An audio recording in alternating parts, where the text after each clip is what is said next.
جب کفار اپنے شرک سے باز نہ آئے تو اللہ وحدہ لا شریک نے ایک نئے انداز سے انہیں سمجھایا۔ اللہ وحدہ لا شریک نے فرمایا، اے رسول ان سے کہہ دیجئے کیا ہم اللہ کے علاوہ کسی اور کو پکاریں حالانکہ وہ نہ ہمیں فائدہ پہنچا سکتا ہے اور نہ ہی نقصان، اور کیا ہم ہدایت کے بعد الٹے پیر کفر کی طرف واپس ہو جائیں؟ پھر ہماری مثال ایسی ہوگی جیسے جنات نے کسی کو جنگل میں راستہ بلا دیا ہو اور وہ حیران و پریشان پھر رہا ہو، اس کے ساتھی اسے بلا رہے ہوں کہ ادھر آ، راستہ ادھر ہے، ہمارے پاس چلا آ، لیکن پھر بھی وہ حیران پھر رہا ہو۔ آپ کہہ دیجئے کہ اللہ کا بتایا ہوا راستہ ہی ہدایت کا راستہ ہے، اور ہمیں تو یہ حکم ملا ہے کہ رب العالمین کے فرمان بردار بن کر رہیں۔ کفار مکہ شرک اور بت پرستی پر اڑے رہے تو اللہ نے سیدنا محترم ابراہیم علیہ السلام کا قصہ انہیں سنایا تاکہ انہیں معلوم ہو جائے کہ جس دین ابراہیمی کا وہ دعویٰ کرتے ہیں اس کی کیا حقیقت ہے۔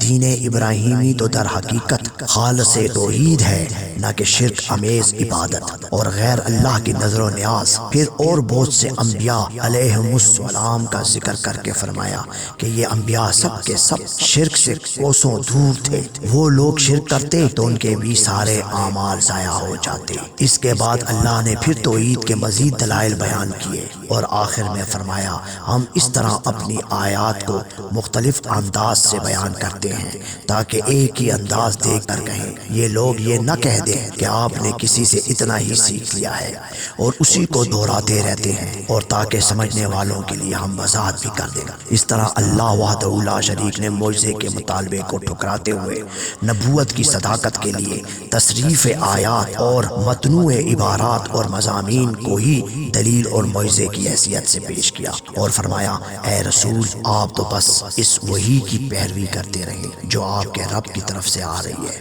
اس کے علاوہ کوئی حاکم اور معبود کارساز نہیں ہے، اور آپ مشرکین سے روگردانی اختیار کیجئے۔ اگر اللہ چاہتا تو یہ شرک نہ کرتے، یعنی اعمال کے نتائج بدل نہیں سکتے، ان کی سرکشی ان کی ہٹ دھرمی کا نتیجہ ہے، لہٰذا یہ شرک میں مبتلا ہے، اور اے رسول آپ ان پر نہ نگہباں ہیں نہ دروغہ۔ پھر اللہ نے اپنے رسول کو اور تمام مومنین کو ہدایت دی کہ تبلیغ کے دوران ان ہستیوں کو برا نہ کہو جنہیں یہ اللہ کے علاوہ مدد کے لیے پکارتے ہیں، کہیں ایسا نہ ہو کہ وہ لا علمی میں تمہارے سچے رب کو برا کہنے لگے۔ کفار نے پھر مطالبہ کیا کہ یا تو اللہ ہم پر فرشتے نازل کرے یا آپ مردوں کو زندہ کر کے ہم سے بات کروا دیں، اگر یہ مطالبہ آپ پورا کر دیں تو ہم آپ پر ایمان لے آئیں گے۔ اللہ وحدہ لا شریک نے پھر اس کا بڑا مستند جواب دیا، اگر ہم ان پر فرشتے بھی اتار دیں اور مردے بھی ان سے گفتگو کریں، اور اگر ہم تمام چیزوں کو ان کے سامنے لا کر رکھ دیں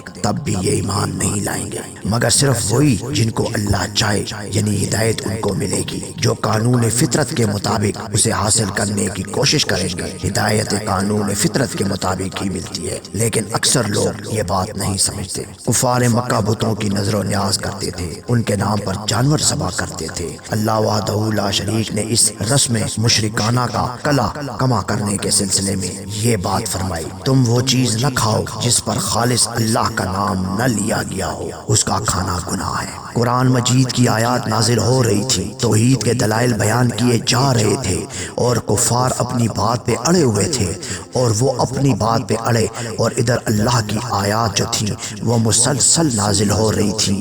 اب نبی کو اللہ نے خود یہاں پہ خلیفۃ اللہ کی حیثیت سے جواب دہ کر دیا تھا کہ آپ ان کو ہر بات کا جواب دیں، ان کے مطالبے سے نہ گھبرائیں، اور نہ یہ جو چیزیں مانگ رہے ہیں ان چیزوں کا دینے کے آپ پابند ہیں۔ اگر یہ آپ سے معجزہ مانگ رہے ہیں، جب تک میرا حکم نہیں ہوگا معجزہ نہیں ہوگا، کیونکہ معجزہ اللہ کے حکم سے انبیاء کے ہاتھ پر نمودار ہوتا ہے، ظاہر ہوتا ہے۔ کوئی نبی اپنے آپ سے معجزہ نہیں کر سکتا اور نہ دکھا سکتا ہے۔ کرشمہ وہ ہوتا ہے جو اللہ خود ظاہر کرے، وہ کرشمہ ہے۔ معجزہ وہ ہے جس کو اللہ اپنے نبی کے ہاتھ پہ خود ظاہر کرے اور اس میں وسیلہ نبی ہوگا یا رسول ہوگا، وہ معجزہ ہے۔ اور کرامت وہ ہے کہ جو کسی ولی کے ہاتھ پہ اللہ خود ظاہر کرے تو ولی کے ہاتھ پہ جو چیز ظاہر ہوگی وہ کرامت ہے۔ اور استدراج ایک اور چیز ہے، وہ کوئی بھی غیر مسلم جو اپنے اندر خوبیاں اور کمال رکھتا ہو مگر وہ غیر مسلم ہو، شرک نہ کرتا ہو مگر اس کے اندر ایک شعبدے بازیاں بھی ہو، تب بھی وہ کچھ ظاہر نہیں کر سکتا جب تک گمراہی کی طرف لے جانے کے لیے اللہ اس کے ہاتھ کے اوپر جو چیز ظاہر کرے گا وہ استدراج ہوگا، اس لیے کہ اس کی طرف لوگوں کا اصرار ہوگا اور وہ لوگوں کو گمراہ کرنے میں بھرپور طریقے پہ حصہ لے رہا ہوگا۔ لہٰذا یہ غیر مسلم یا کافر یا کوئی ایسے جادوگر جو چیزیں ظاہر کرتے ہیں جو جادو کی شکل میں ہوتی ہیں وہ استدراج ہوتی ہیں۔ اللہ کے ہاں تین چیزیں ہیں، کرشمہ جو نورانی ہے، معجزہ اور کرامت، تو لہٰذا ان چیزوں کا خیال رکھنا چاہیے۔ اب اللہ نے آگے پھر ان کو اس بات کی تنبیہ کرتے ہوئے فرمایا، وہ کہیں گے ہم ہرگز ایمان نہیں لائیں گے جب تک ہمیں بھی وہی چیز نہ ملے جو اللہ کے رسولوں کو ملی ہے۔ اب ان کے مطالبہ بڑھتا جا رہا تھا۔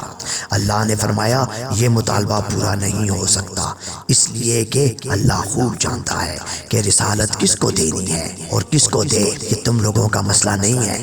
جو لوگ جرم کر رہے ہیں ان کے لیے اللہ کے ہاں ذلت اور عذاب شدید ہے، اور یہ عذاب اس لیے بھی ضروری ہے کہ وہ خفیہ سازشیں کرتے رہتے ہیں۔ پھر اللہ نے فرمایا اگر یہ لوگ اب بھی ایمان نہ لائیں تو اے رسول ان سے کہہ دیجئے کہ اے لوگو تم اپنی جگہ عمل کیے جاؤ، میں اپنی جگہ عمل کر رہا ہوں، ان قریب تم کو معلوم ہو جائے گا کہ جنت کس کو ملتی ہے۔ خبردار ہو جاؤ، بے شک ظالم فلاں نہیں پا سکتے۔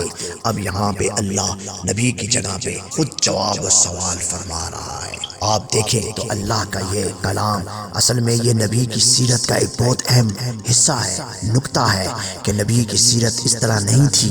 اللہ نے نبی کو ہر موقع پہ ایک مددگار بن کے ظاہر ہوا۔ اللہ نے نبی کو ہمیشہ ڈھارس دی اور نبی کے لیے ہمیشہ اللہ نے اس کا بھرپور ساتھ دیا۔ نبی کو بولا کہ اے میرے نبی آپ کبھی گھبرائیں نہ، جو سوال انہوں نے آپ سے کیا میں اس کا جواب بھرپور طریقے سے دیتا رہوں گا، آپ قطعاً نہ گھبرائیں، میں آپ کو ہر چیز اسی میں سمجھاتا رہوں گا یہاں تک کہ علم اور سب کچھ آپ کے پاس آتا رہے گا۔ اور یہی اللہ کا سب سے بڑا کلام بھی ہے اور اللہ کا سب سے بڑا یہ کرشمہ بھی ہے اور نبی کا سب سے بڑا یہ معجزہ بھی ہے۔ لہٰذا قرآن کو سمجھیں اور قرآن پہ عمل کریں تو یہی زندگی کا سب سے بڑا حصہ ہے۔ وآخر دعوانا والحمد للہ رب العالمین۔ سبحان ربک رب العزت عما یصفون وسلام علی المرسلین والحمد للہ رب العالمین۔ السلام علیکم ورحمۃ اللہ وبرکاتہ ومغفرتہ۔